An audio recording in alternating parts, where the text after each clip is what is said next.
Welcome back to Momconomics. I have my 8-year-old daughter Elizabeth helping me today. Hi. And we are going to make minestrone soup out of leftover Italian beef. Where's the peeler? By request. And I found it. So Elizabeth is going to peel 2 small russet potatoes. She's going to cut some carrots into coins. She's using a potato peeler for safety, but she does pretty well with the knife. And I'm just going to clean up some celery ribs. Now, if you made your Italian beef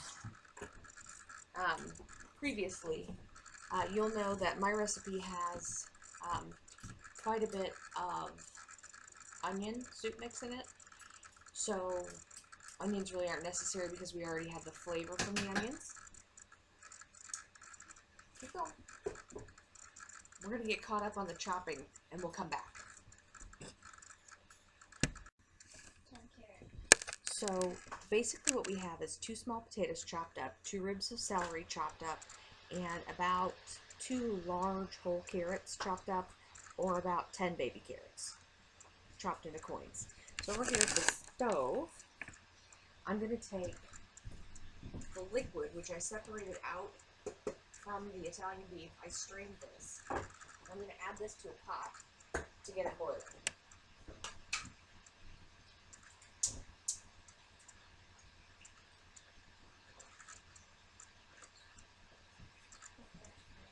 Okay. I'm also going to add the same amount of water because it was pretty concentrated. We're going to bring that up to a boil, and that should give us about 6 or 8 cups of liquid. And you can taste it. If it's not beef brothy enough for you, then by all means add some bouillon cubes, or you can swap that out with stock if you'd like. I'm going to start taking the vegetables and putting them into the liquid.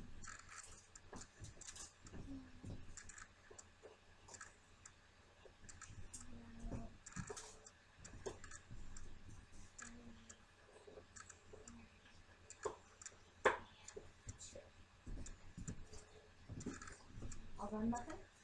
Yep, I'm done. And let me put it in there. And by the way, guys, my mom calls me a muffin. And so we're going to let this cook for 10 minutes-ish, 10 to 15 minutes until the potatoes are tender and it's nice and hot and everything's ready to go. And then we'll come back. Okay, we're going to get one of the later steps going.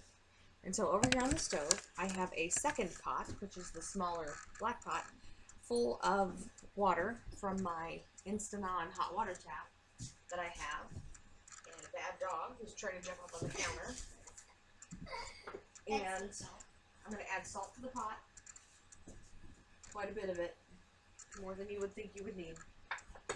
And then I'm going to add 2 bay leaves to our boiling liquid over here.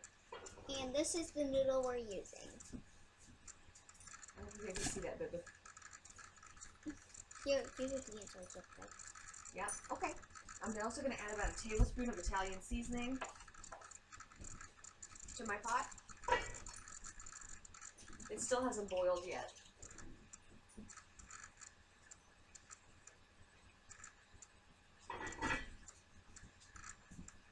And I'm using 2 spice containers because I ran out of Italian seasoning, but I have pizza seasoning and rosemary, which is basically the same thing. Whoa! So we're going to let these cook until the water's boiling, and then we'll add the noodles and cook them. We will shock the noodles in cold water to stop the cooking after they're al dente, just to hold them for when the soup's ready. I won't combine the 2 until I'm ready to serve. I don't like the noodles getting smushy. So just a few more minutes. Okay, so to my pot, I have added a can of fire roasted tomatoes and a little bit of salt and pepper, and I'm bringing it back up to the boil. I also added 2 cups of the shredded Italian beef, which I made by putting a 3 to 4 pound beef shoulder roast into a pressure cooker. I use the Luxfigure multi-cooker. with 1 pack of au jus mix and 1 pack of onion soup mix and a half a jar of pepperoncini peppers and their juice, which I pressure cooked for 2 hours at 15 millimeters of mercury. Then I let it release naturally. I pulled the meat out, I shredded it, I strained the juice, and I packed the beef, what we didn't eat that night, into 2-cup packages of meat, and I packaged the liquor separately off the meat.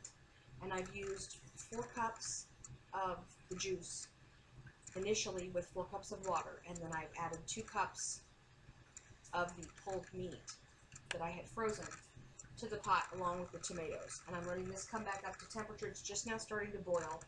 So I'm going to drop in the pasta to allow the pasta to come up to temperature. And I'm just going to let this cook for 60 to 90 seconds till the pasta's warmed through and it's one cohesive dish. Probably let it come back up to the boil again. But I'm going to stop you for a second and I'll come back and show you what it looks like in the bowl. Okay, so the soup's done. We have our minestrone over here. I'll point this back down at the stove and then I'll bring it over and show it to you. If you wanted to make this to where it was a little bit quicker, you would basically get the soup to the point right before you added the pasta and then stop, let it cool and refrigerate it. And then you would just make the pasta, rinse it, and put it in a Ziploc bag or in a container in your fridge. And this is what we have. Point you down at it. Beautiful steaming bowl of minestrone, garnished with Parmesan cheese, red chili flakes, maybe a little Italian parsley, and enjoy. Thanks for watching Momconomics. Please like, share, and follow our page.